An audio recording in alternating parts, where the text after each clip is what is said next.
Over the last 50 years, the water quality of the River Thames has improved dramatically, meaning that fish and other wildlife are able to inhabit the river, something which hasn't been possible since the 1920s. Today, the river suffers another problem: plastic pollution and sewage overflows. Thames 21 started about 20 years ago, and it started because people realised that it wasn't anybody's responsibility to look after litter on the Thames or to take litter out of the Thames, like there would be in the same way on land. So on land, it's the responsibility of the landowner to clean up litter. Thames 21 is one of the country's leading waterway charities. They work across Greater London with communities to help improve the river for people and wildlife. Local people really are responsible for transforming the foreshores of the Thames. So the Thames was known to be a very dirty place, or was considered to be a very dirty place, and the litter, a lot of it was very big stuff. There might have been tyres or trolleys or stuff that's very visible. Was sort of seen as a symptom of that. It was an indicator of how dirty the water is. And a lot of that has gone now. So a lot of the big waste has been pulled out by volunteers, or mostly organised by Thames 21, but also other organisations as well. But what we're finding now is that there is a shift in the type of litter that we're finding. So we're getting less and less of tyres and shopping trolleys, and we're getting more and more plastic and polystyrene. So it's a lot of food wrappers, plastic bottles. The plastics is sort of the new emerging problem. The traditional problem here is the sewage system is in need of an update. So it's the system that was designed in 1860s has coped incredibly well, but it's now overloaded. And it had a design mechanism that when it became overloaded, it would discharge into the Thames.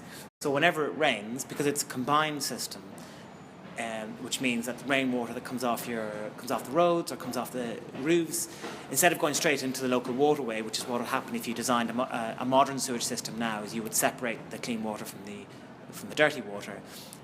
You may have heard of the super sewer, the Thames Tideway Tunnel, which is a 20-kilometre long tunnel which has been built from Hammersmith to the Lee Valley.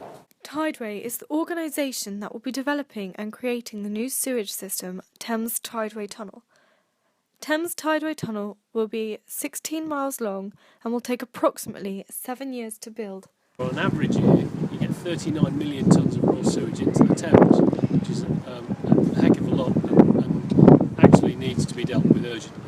So the government have agreed that we're going to build the Tideway Tunnel underneath the Thames, here over in Acton, through this area and over to Stratford in the east. And the intention will be that that'll reduce that level down to a very small amount and will deliver the environmental benefits that come with it. Although the Tideway Tunnel will prevent the majority of the sewage from entering the river, by flushing hygiene products down the toilet, we are still polluting the river. About 20% of the things that we find are sewage related. So one of the most common things we find is cotton bud sticks. So a lot of people use them for makeup or for cleaning their ears or whatever it is, and throw them down the toilet. And the problem is that they don't get caught in the filters. They go right through even the fine filters that are used in the sewage treatment plants. So even if they go through the sewage treatment plants, they're likely to come out the other end and back into the river. Littering in any way can have a huge impact on people, wildlife and the environment. As Tideway and the government are working together to stop sewage pollution, we need to stop littering before plastic pollution becomes recognisably harmful to us and to animals.